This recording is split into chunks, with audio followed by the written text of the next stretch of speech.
So I've been having a ton of fun with Forsaken, and I decided to make a tier list of all the survivors in the game. Now, keep in mind, I am recording this on just January 6th, meaning there is an update later today. It will include patch notes. They will nerf and buff characters, I can guarantee you. So this tier list may be outdated, but I'm gonna make a new one soon. This is just, I wanted to get this out because I wanted something to do today. But I will also be making a killer tier list in the future. I just have not unlocked every killer because I've been grinding to get the Christmas skins. Alright, so first we have Chance. And Chance can be interesting because you can have good games, you can have bad games with Chance. And let me tell you, I've had some bad games with Chance where I just get really unlucky. But overall, I think Chance has the best stun ability in the game. Other than the fact that it can sometimes backfire and kill you, it is just a stun from long range. Like there's no way that can't be good. I think Chance is a pretty solid A tier in my opinion, because if you play your cards right, you can have insane games with him. Now, Elliot, I think, can definitely carry a team with his healing, but on his own, he's not that good, and he gets targeted. So if you're going to be an Elliot main, you better be good at chases, because you will be in a lot of chases. I'm also going to put Elliot in A tier, just because he's one of the only healing characters in the game, and he's really good at it. Next, we have Builderman, and I'm going to put him in a solid B tier, because Builderman, he can pretty much lock down an area, but once the killer comes, everyone's pushed out of that area, and then he locks on another one, and it's kind of weird. I personally have not really played him. I've pretty much played one game for the recording of this. I don't really like his playstyle, and I don't think he's all that good, but I definitely see some people having a lot of success with him.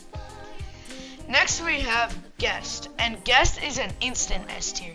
This character is genuinely insane.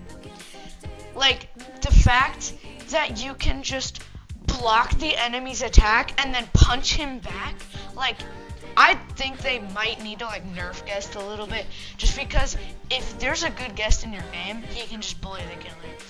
Now, with that being said, he does kind of have a high skill ceiling. Like, a lot of times a killer will just bait your block, and whenever I play him, that's what happens to me.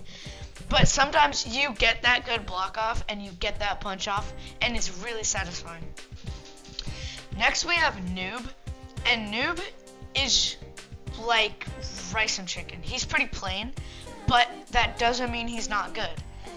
Pretty much Noob's kit is like interactables. He has a soda, a slate skin potion, and a burger. The soda just gives you speed boost, but it's different from the ones you pick up because it's faster to activate, but it only gives you speed 1 instead of the other one giving you speed 2. The slate skin just makes you invincible for like 10 seconds. It's really busted. And then the ghost burger makes you invisible, but invisibility in this game isn't all that good since you can still see pretty well. I'm gonna put Noob in a solid A tier just because of how good his overall kit is and how well it can be utilized. Next we have 007 and 7, and this is our first C tier. Now let me explain myself here. As of recording this, it is Monday, January 6th, meaning they're gonna update later today, and in the update they said they were reworking him. But right now, I think he's a C tier because a good killer with literally any game sense can see if you're just running in a straight line. Also, the invisibility in this game is just, you're not really invisible, you're more transparent. So you can see the invisibility. Now, if you're like locked in on a chase and you're not paying attention for a second and then you end up chasing the clone, it's a good way to get out of a chase. But if you have a killer with any skill, you're pretty much just gonna get hard countered. Next we have Shedletsky, and this is another S tier. Shedletsky is super powerful.